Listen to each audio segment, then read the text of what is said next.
So today we're going to talk about the proposal that Bernie Sanders um, put together on Monday regarding student loans. So I got this from CNBC, and basically it's from all over. Pick any news outlet because he did a big proposal rollout.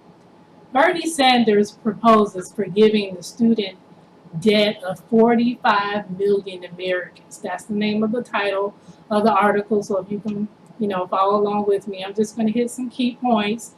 And again, it's CNBC. And it says that Senator Bernie Sanders announced a plan on Monday to erase the country's debt, $1.6 trillion That's a lot of money. of outstanding student debt. The legislation that he planned to propose, it would release all 45 million Americans from their student loan debt and be available to be paid for with a new tax on Wall Street transactions. And the plan would also make 2 and 4 year public colleges and universities, in the future, tuition and debt free. So, what are your thoughts about that, Tamika? Because I have reservations about that. I'm not for the freebies. I mean, if next thing you know, they're gonna want to pay everybody's house off and their cars off and everything, and we're not gonna have any kind of competition, any kind of appetite in the American economy to compete because everything is free. Well, I think honestly, I think that's a great idea. I don't feel like we should be penalized for deciding to go to college and not going to a trade school. So I think that's a wonderful idea. And besides, everybody knows that when you come out of school, you go to college. Some people think, oh, you're going to get this glamorous job. No, pump your brakes. That's not how it works, okay? Because they still want people with experience. And so you just spent 4 years in high school, and then you turned around and went to college. Now, granted, there are internships you can do, but a lot of them are unpaid. So you still have to work full time. And do the internships, that's where you get your experience. But what if you don't do an internship? Then you're stuck starting from the bottom and, working your way up, So don't think that you're just going to get a job, in the field that you went to school for. I mean, because that doesn't always work like that. And also, it's not what you know, it's who you know. So I think it's a perfect idea. Well, I don't like the plan because, again, I don't like giving away stuff. I think that it takes away the edge from our students. And, when they get into the market, they're not going to be competitive because they're used to being handed everything. They're not being able to work for it. They're not, they don't have to work for it. And, I actually think that is going to be a detriment to academics. Because when you get free tuition and not have to work for it, you don't value it. That's why even rich people teach their kids you have to work for it. Like, they don't automatically give them $1 million off the bat. Eventually they will. Well, I mean, you go to school for it. You go to school for free. That's public school, K through 12, right? But when you're considering something as far as a career training and leads to something that you can make money from, I think it should be something of value. You need to be able to appreciate it and work for it. So you're saying if it doesn't cause you debt, then you're not going to appreciate it? No, I didn't say debt. You can work for it debt free. Yeah, but they don't mean it through tax. It means through you working for it. Yeah, but listen, not everybody is given with those advantages. If they're able to go to college or whatever, some of them, they're breaking generational curses. Mm-hmm. So if they're able to go to college, then why put more of a burden on them? But see, that's the problem. My problem with Bernie Sanders' proposal is that the problem is not, people taking on all these debt. That's just a Band-Aid. You put a Band-Aid over the root cause is tuition costs. If you lower it so where it's affordable, then, everybody can go when they work for it. Hello, I believe in working for stuff. I'm sorry, because it has much more of a value. You won't have to, go to take 5 classes and take it for free and fail them all, go to college and party and, haphazardly take it, Well, I don't know for because nothing because you don't value it listen, I at don't all. know because I think if I'm not mistaken, I think it's Denmark. They have free colleges. They have free medical, and people are fine, And then they get, they only work for 4 days a week, and stress free. So it's like the stress. So I think by doing this, Okay. by eliminating the college, saying fee, I think that it lowers the stress, so that also lowers medical expenses because you're not going to to get depression. You're not going to get depression medication. You're not doing any of that. I think it's also give you a better chance to at least start your life. That's a stretch. You're not. You're not gonna get depression over going to college, boo. Listen, That if is you're a like, you stretch. come out, you like, oh, what am I gonna do now? You know what I'm saying? I just got out of college. I But got it's this not. marvelous It's not degree. that stressful to go to college. You have to work for it, yes. But What I if mean, you have it's not to the children? point where you're gonna have depression. That's a stretch. No. What And if that's you a have? cop out of an excuse What if you for have the free children? money to go to college. What if you have children and Anyways. stuff? It's like you have to factor in everybody's lifestyle. Some people go to college straight out of school, and some of them don't go to college straight out Okay, of but school. again, my thing is that the root cause is not the debt that you're taking on. Because it's value. Obviously, they think it's a value when they're taking out student loans, so that they'll appreciate it then. But if you give it to them, they're not going to appreciate it. They're not going to work. They need to work for it. Not only that, the root cause is tuition costs, and It is I high. don't believe that the way to lower tuition costs is through the government. I'm not for a big government. What I think should happen is that it should be a system in place where you compel the colleges and the universities to compete. I believe in the market. Let the market, just like healthcare, when you have different, health plans out there, doctors or whatever, let the market, take care of itself. And when you compete, anytime you have competition, even with education, and I know people don't think of it that way as far as colleges and universities, but it's a business. Mhm. So if you force them and compel them, have an environment that allows them and compels them to compete, Mhm. then the cost will go down, boo.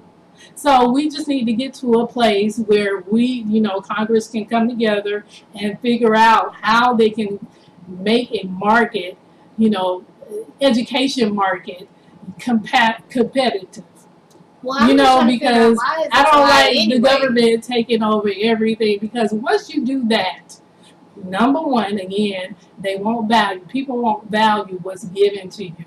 I believe in working for it. You'll value it much more. You appreciate it much more. You'll work harder. You'll have a better product from that experience. Number two, once the government start controlling stuff, all kinds of strings attached. You ain't no have. We don't even have religion of freedom now. Pinocchio.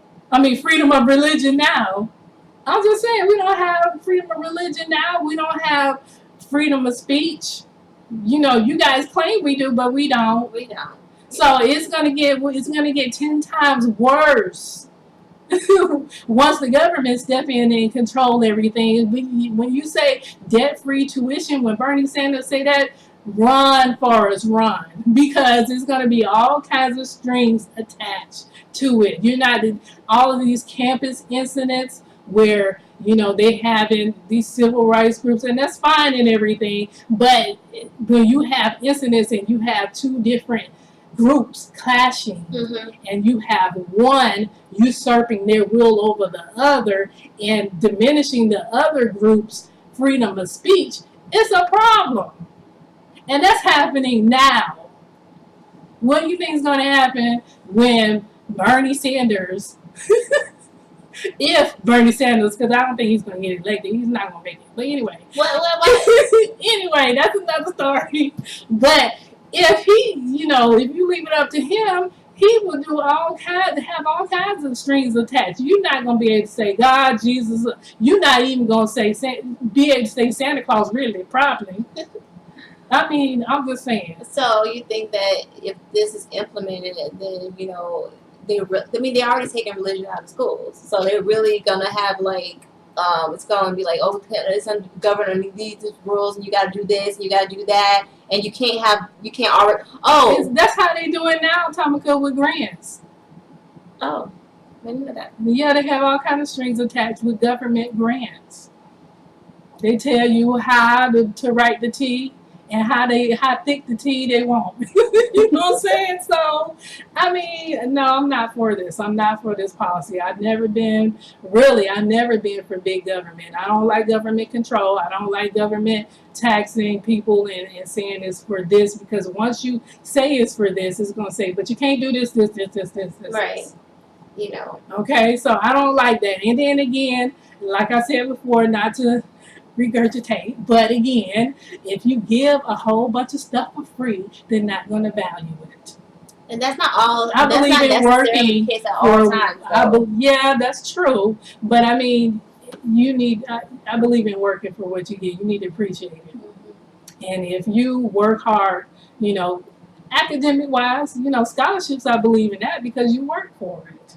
Yeah, but it's also like, that's not like a handout. No, that's not that's you actually work for that. Mm-hmm. But now this debt free and I'm sorry, this tuition free, I'm not sold on that. Well, our thoughts. What are your thoughts? Leave your comments down below.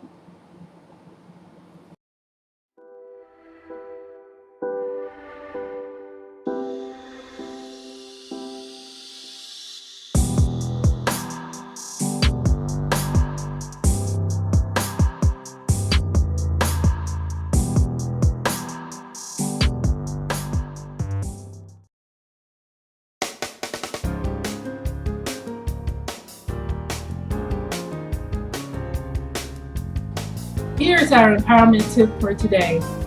Find ways to express gratitude daily. One of the things that I do is called commanding your day. And I, every morning, command my day. I want abundance in my life, prosperity. I want positivity in my life. And, it's certain things that I do. That's one of the things that I do in the mornings. And when you express gratitude, it's a mindset that you're establishing. That's why I say in the morning, me personally, I like to do it in the mornings because it sets myself in a certain mindset for the day. And when I express gratitude, I'm telling, God, my God, for you guys, it could be the universe or whoever, but I'm telling God that I'm grateful for everything good in my life. And once I do that, I open up windows, I open up opportunities for goodness to come more goodness to come into my life. Right. It's called the law of attraction, and it actually works. I mean, before it was called law of attraction, it was still in the Bible. Before it was called the name, but I do it every morning. I command my day, I set my day, I set the tone, I set my mental, positivity, and that's one thing that I highly recommend that you do is express gratitude daily. Yes. God can open doors that no man can close. So, when you think positive, you act positive, things come to you. Which again, to me, it was like you set your tone, what you tolerate, you have to determine what you will and what you will not tolerate.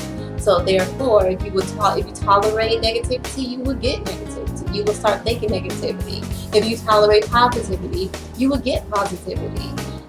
So this is just your empowerment tip for today.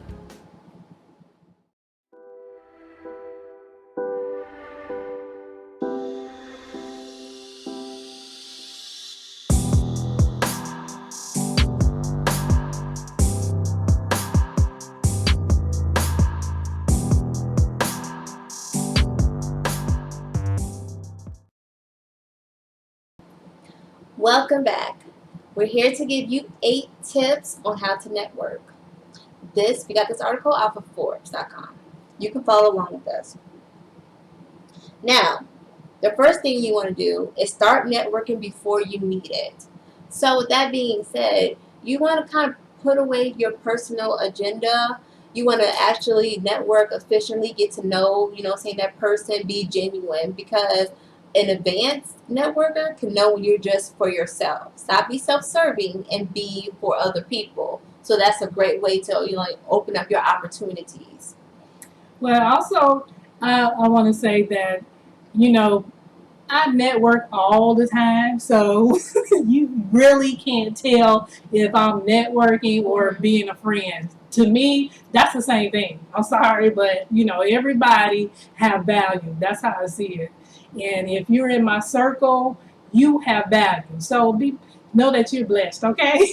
Because I see value, and I'm very analytical. So whoever I meet, I'm friendly. I get to know them, get to know about their lives, where they live, their career, all of that. And um, I don't necessarily have an agenda, but friendship is a tool. That's a tool, and that's networking to me in the same. Mhm. So I just wanted to say that, and then also, what's the next step, Tonka? Is have a plan. Know what you want to talk about, know what you want to gain from the experience. Um, ultimately just have a plan. Know your skill sets. Don't come in there afraid or just unsure of yourself, because people can peep that out too. So be confident on what you're trying to deliver. And also, what you need to do is have a elevator speech. That's like a 1 to 2 line, 1 to 2 sentences about who you are and what you do, Hmm. what you bring to the table, your hard and your soft skills. Right. So have an elevator speech ready to go. Don't have it, all corny. Like, you probably need to jot down a few keywords about who you are and what you do. So everyone you meet, for off the bat, you need to be able to quickly tell them what you're all about. Right. Have a plan how you're going to present yourself.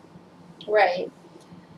Then, we already said like the personal agenda, but don't discredit someone due to their title, because you never know what type of connections that person may have.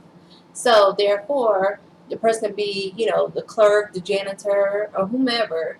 Don't discredit them like, oh, well, I don't need to talk to you. I need to talk to somebody else, who has a CEO title or senior vice president or something like that title, because that same person that you just switched off like that could be the person that can help you elevate to the next level. So be mindful of that as well. And to add that, speaking about the janitor may know, Magic Johnson, boo, simply because he know the driver. You know what I mean? So again, like Tamika said, don't dismiss people because you never know who knows who. Mm-hmm. So you need to be friends with anybody that you come in contact with. Just scope them out, unless you get a bad vibe from them. Right. Yeah, use your intuition, what God gave you. Hello, you still get to pick and choose who's in your inner circle. Mm-hmm. And who gets close to you and who's not close to you. You still get to decide that. But my thing is that you still need to just, as a general rule, just be friendly to everybody, get to know everybody when you on that first meet and greet, in the grocery store or what have you. Right. In the line in the malls. Even I met some people in the mall. Hello, people walking up to you because handing their card, because people in the mall all the time trying to get you to do this or Buy do that. this and do Yeah. yes. So hey, I'll have a conversation. Even if I'm not interested in their product, you might know somebody who can help me. Right. Exactly. And another thing you want to do is connect the dots. See what that person brings to the table. You want to make it to point. They said here that according to the article, it says make it a point to connect with people you feel has something of genuine value to each other. So it's not like using someone, but you bring no value to that person's. If you that person brings no value to your life, so why do you need that person, staying around? So, like, what is it that you can do for me? Why do I need you in my presence? And it's not that, oh, you're downgrading them due to like their title or anything like that or whatever. But, that's how you figure out, what value they have for you. That's by you talking to them, because you need to talk to them. See if they're just, running game, or if they're genuinely going to be able to help you elevate. Life is short. You're trying to get to a place. You trying to you set a plan, so you don't have time for anybody just to be in your space that's bringing nothing to you. But shenanigans. So move away, find somebody else to play with. Hmm. And speaking of connecting the dots and being useful, I do this all of the time. Let me tell you something.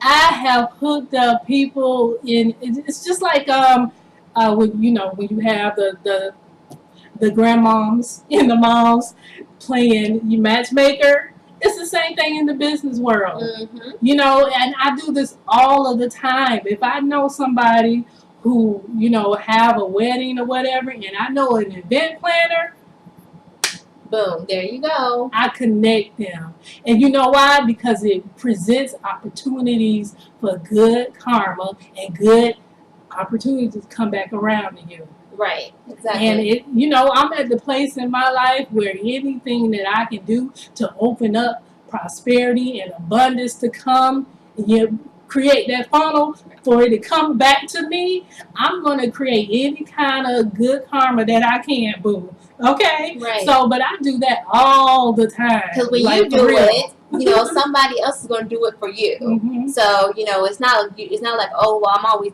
helping other people. People are not helping me. Well, when you do it, other people are going to do it for you. So just be mindful of that as well. Yeah, all the time. Look, if you know somebody who do cars or whatever, and somebody who, even if they is a car salesman, even if it don't work out, you can plant. And I look, y'all don't understand how much karma I plant seeds. Okay. Okay.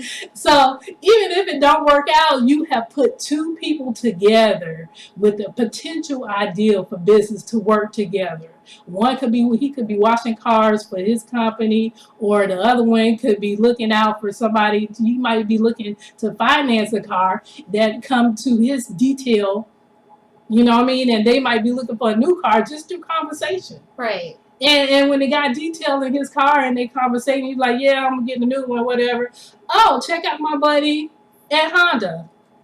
Hello. Right. You know what I mean? That, and believe it or not only is it creating good karma, but that is a form of networking. Yes. And also another thing that you want to worry about is like the follow up and follow through. So if you tell somebody, hey, I'm going to introduce you to this person, whatever, make sure you actually do that. You know, and people are busy all the time. But if you tell somebody that, hey, and then if you do introduce that person, and the person didn't get back to that person for whatever reason, hey, did you have a chance to talk to so and so?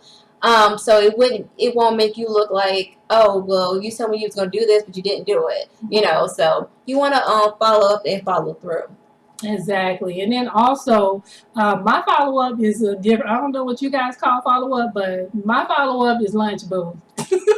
we don't, especially, I'm sorry to say this, but if it's like a real estate agent and I know that it's something down the road that I might want to do, I'm not going to right off the bat give him my idea of what because I might not be there in my business plan. I'm analytical, so I have a whole list of things that I need to do before I'm ready to actually purchase a property. So, but in the meanwhile, if I know this dude and he's in the market and that's what he do, I'm going to lunch with him.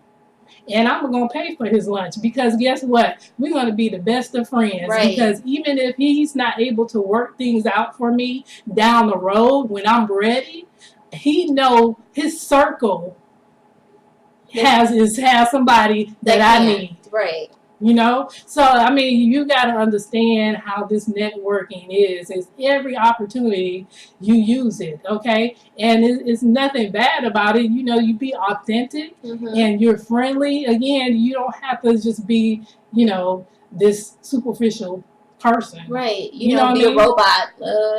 Be yourself. Yeah, you know? just because you're networking and friend, like I said, to me that's the same thing. You know, because I make friends with, you know, who can help me in my inner circle. Look, I don't roll with no small ballers. Hello. I'm just saying because I am friends with people who are doing what they call it, shakers and movers. Yes. Yeah, Movers and shakers, honey. movers and shakers. Okay. Yes. So, and also important, networking is very important. Networking comes in different forms. It doesn't just like, oh, I'm popping up at some event or whatever and I'm going to pass out a whole bunch of cards. No, you can network at the golf course because, I was always taught that, a lot of business deals go down at the golf course. So, I kind of need to learn how to do golf. But anyways, so besides all that. And then there's like, referrals, generic leads, going to, classes and all types of stuff. So there's a lot of ways that you can network.